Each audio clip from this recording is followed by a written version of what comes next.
Hey everyone, welcome back.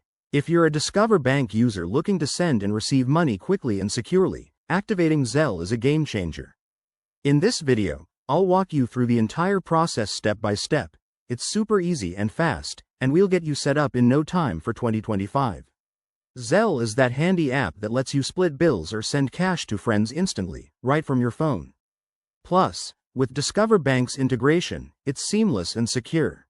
First things first, make sure you have the Zelle app downloaded on your smartphone. If you don't have it, head to your app store and grab it for free. Once that's done, open your Discover Bank app and log in to your account. Look for the Payments or Transfers section. That's where you'll find the option to link Zelle. Click on it and you'll be prompted to enroll. Next, enter your email address or phone number that you want associated with Zelle. Discover will send a verification code to that email or phone. Go ahead and enter it to confirm. This step is crucial for security, so double-check everything. After verification, you'll link your Discover Bank account.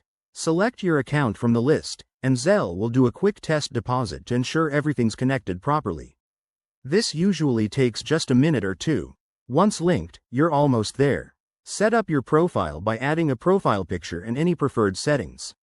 Now, you can start sending money by entering the recipient's email or phone number.